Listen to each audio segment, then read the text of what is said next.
Okay, so now that we know how to estimate the mean and covariance for a single Gaussian distribution, let's now go back to the problem of parameter estimation for a mixture Gaussian. So, reminder, in data points given to you, the hypothesis is that each of these data points is drawn from a Gaussian mixture model.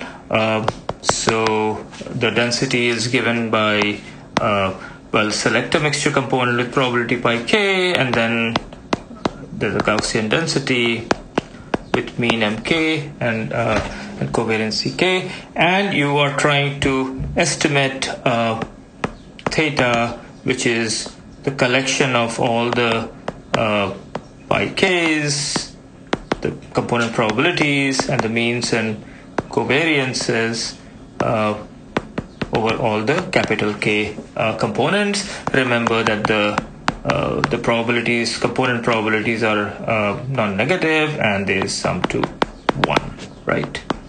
So that's the setup here, and of course we want to optimize the log likelihood function. So log of the p of xi given theta summed over the training point. So that's our setup. So now I'm going to write down an intuitively plausible algorithm for this setup, and then later we'll relate it to the EM algorithm and talk about convergence properties. So it's a two-step alternating algorithm.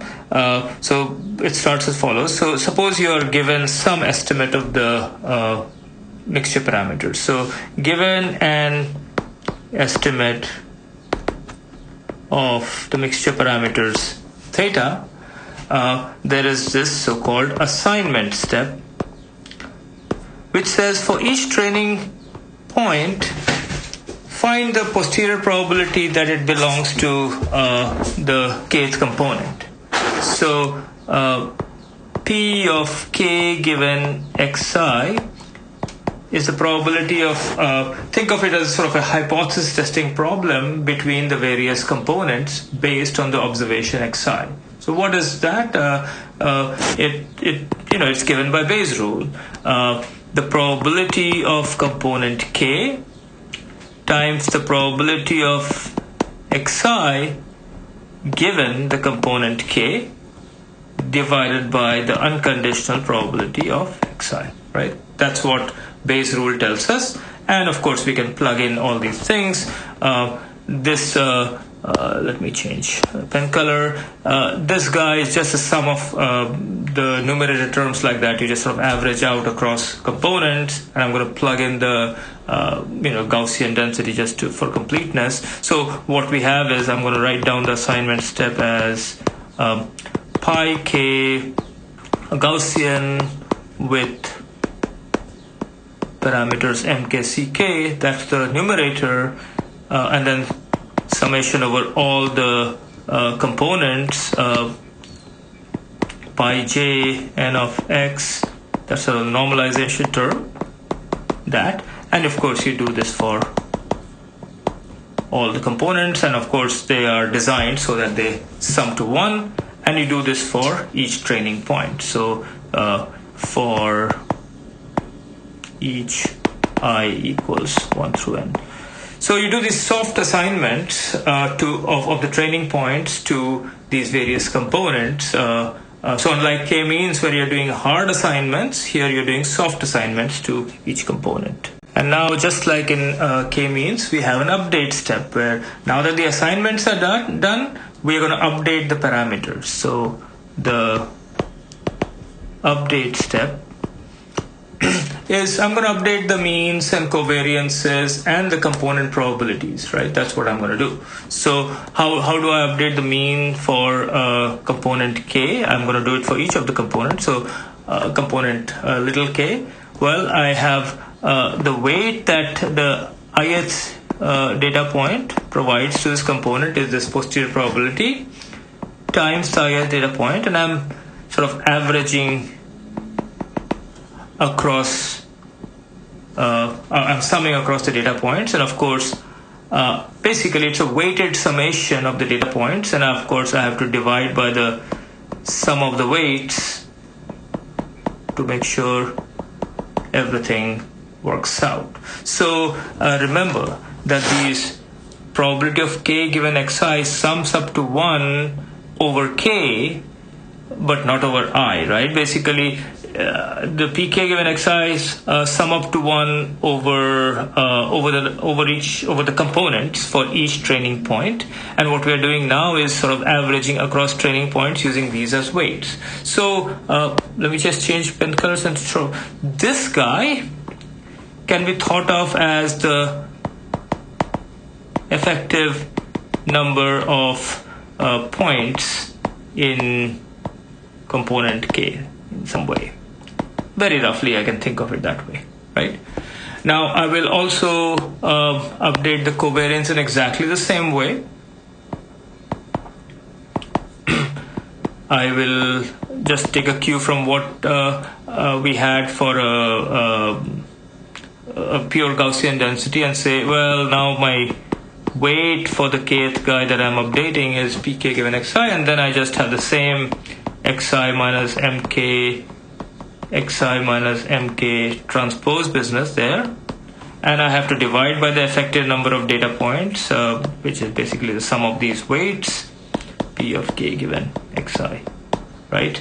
So note that I'm not putting all these hat notation anymore because it's too unwieldy to carry around. These are all these mk and ck are actually the estimates for the parameters. And finally, of course, I have to update the component probabilities. So what is pi k? Pi k will be updated by, again, I'm going to sum up this of the effective number of points that I get there divided by the overall number of points. Let me just note that what I'm really doing is this is actually summation I equals 1 to n pk given xi divided by sum over j equals 1 to k sum I equals 1 to n pj given xi. So basically, I have all these weights that I have for these different points, and I'm saying that the weights corresponding to the kth component divided by the sum of the weights corresponding to all the other component, all of the components, and these obviously will ensure that the summation of the pi k's that I get normalizes to 1, that is equal to the new component probability, and this guy is equal to n. Why? Because if I interchange the summations, and let me change pen colors, if I interchange the summations, j equals 1 to k p of j given xi is on the inside now, and I'm summing over the data points on the outside. These guys are each equal to 1, so I really get n for this, right? So this thing evaluates to n. So it all works out. It's basically this guy is the nk effective, the effective number of points in component k divided by the total number of points is the new component probability, right? So I am not going to rewrite those equations. They are specified quite clearly in the handout, but that is sort of the algorithm that we alternate, and we might initialize with, for example, with k-means. So I could have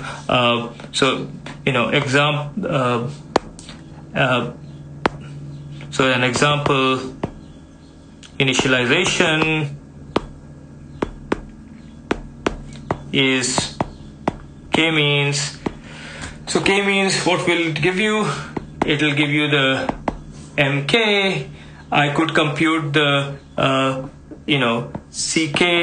from the covariances from the based on the cluster deviations, right? So I could do xi minus mk, xi minus mk transpose summed over I, in the kth cluster divided by 1 over the number of points in the kth cluster. So essentially, what k-means is that I have initialized with hard assignments. The pk given xi is 1 in exactly one entry and 0 elsewhere.